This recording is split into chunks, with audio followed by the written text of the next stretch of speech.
My wife cheated on me with my best friend. He earns more, so I chose him, she said, and I said okay.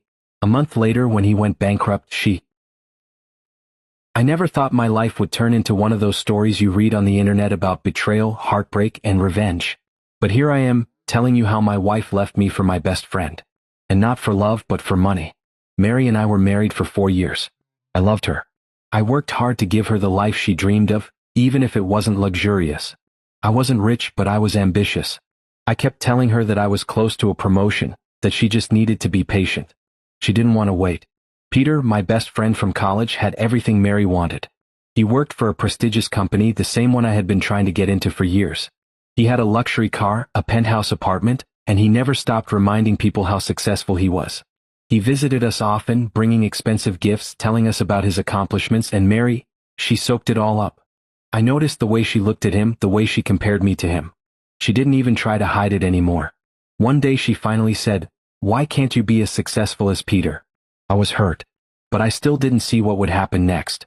One night I came home and saw her packing her things. I asked her what was wrong, and she didn't even hesitate. She looked me right in the eye and said, "John, let's face it. You will always be a loser, and I don't want to be a loser's wife anymore. I cheated on you with Peter, and I'm leaving you. He makes more money than you, so I choose him." I'm frozen in my tracks. My wife, the woman I loved and worked so hard for, left me for my best friend. Not because she loved him. Not because I did anything wrong. It was because of money. I wanted to scream, to break something, to make her regret every word she had just said. But I just nodded and told her to go. And she just left. But that was not the end of the story. It wasn't even close to over. After Mary left, the anger inside me didn't go away. It sat there, burning, keeping me awake. I lost 2 people in one night, my wife and my best friend. I should have seen it coming, but I didn't. I kept thinking about Peter sitting at my dinner table, laughing with me, acting like a brother, while he was secretly having an affair with my wife. But I didn't let it destroy me. I threw myself into my work. I stayed late, took on extra projects, and hardly ever went home. My boss noticed. A month later, I was told I was being transferred to a larger, more prestigious company. It was the best news I had heard in a long time.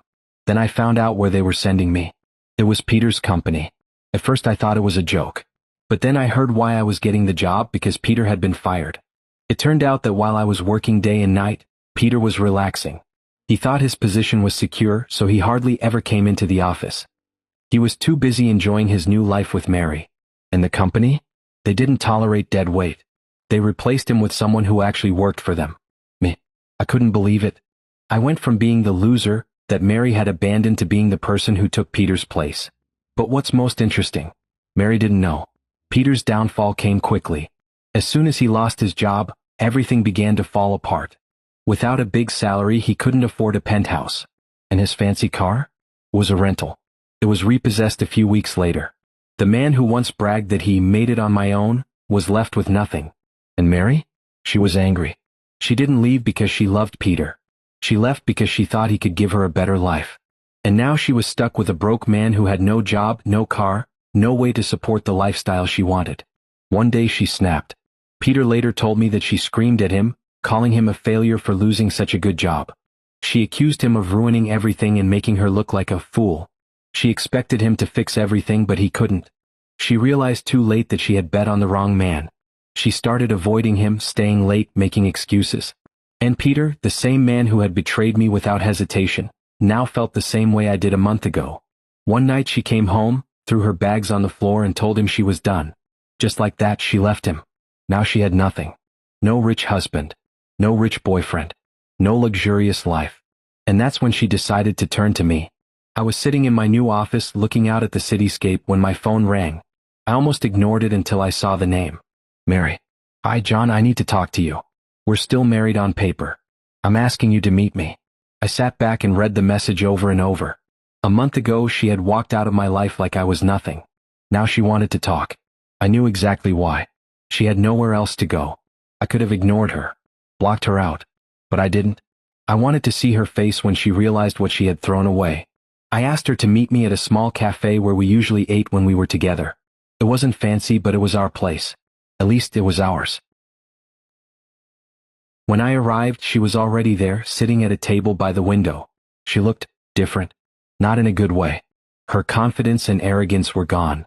Her eyes went wide when she saw me. I was no longer the man she had left behind. I walked in wearing an expensive suit, with an expensive watch on my wrist. And outside, parked right in front of the cafe, was my new car, the nicest one Peter had ever owned. She couldn't hide her shock. "Wow, you've changed," she said. I just smiled. "No, I just got a promotion. I work for the company Peter used to work for." Her face fell. She blinked a few times as if trying to process what I had just said. And then I saw it. The regret. The realization. She had just made the biggest mistake of her life. Mary sat stirring her coffee, her hands shaking. She wasn't used to seeing me like this, successful, confident, completely unaffected by her presence. She forced a smile. Maybe it's not too late for us," she said. "I made a mistake, John. I was blinded by money, but now I see clearly. I miss you." I almost laughed. A month ago I was nothing to her. A failure. Someone she rejected without a second thought. And now, when she had nothing left, she suddenly missed me? I leaned forward. "No, Mary. You don't miss me. You miss what I have now." She opened her mouth, probably to argue, but I didn't give her a chance. "You chose Peter because of the money. You didn't love him. You didn't love me. You only love what a man can give you. And now that he's broke and I'm successful, do you think you can come back?" Her eyes filled with tears. I was wrong. I realize that now. "Can we just talk about it?" I shook my head. "There's nothing to talk about." I reached into my pocket and pulled out an envelope and slid it across the table. She hesitated before accepting it. When she saw what was inside, her face contorted. "Divorce papers. I already signed them," I said. "All you have to do is sign and it will be over forever." She gave me a look of desperation. "John, please." I stood up. "Goodbye, Mary." And just like that, I walked out of the cafe, leaving her sitting there, feeling nothing but regret. I didn't look back as I left the cafe. I didn't need to look back. I already knew what I would see. Mary sitting there, staring at those papers, realizing she had lost everything. I expected her to sign them quickly to get it over with. But a week went by and nothing. She didn't return the papers. Then, out of the blue, I got a call from Peter. I almost didn't answer, but my curiosity got the better of me. As soon as I picked up the phone, I heard his voice, tense, desperate. "John, man, you have to talk to her. She's going crazy." I almost laughed at the irony. "Why is this my problem?" He sighed. "She's been bothering me. She shows up at my house, crying, begging me to take her back. But I'm broke, John. She doesn't even want me, she just doesn't know where else to go." I shook my head. "Sounds like karma to me." He was silent for a moment. Then he said quietly, "I think she really loved you, man. She just didn't realize it until it was too late." I felt a pang of something, maybe anger, maybe regret, but I pushed it away. "That's not love, Peter. It's pity." I hung up the phone. A few days later, I got another message from Mary. This time it was short. "I have signed the papers.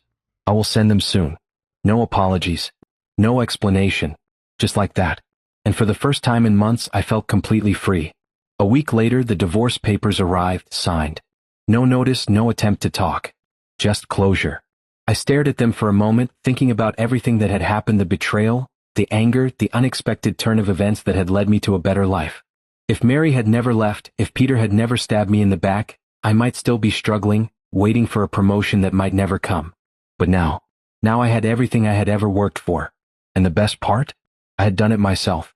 I signed the final document, sealed it, and mailed it. A few months later, mutual friends told me that Mary had moved out of state. No one knew exactly where, but the last they heard, she was living in a small apartment and barely making ends meet. Peter, on the other hand, was still trying to get his life back on track, bouncing between jobs, never quite finding his footing. As for me, I had moved on. I had a great career, a new home, and for the first time in a long time, I felt at peace.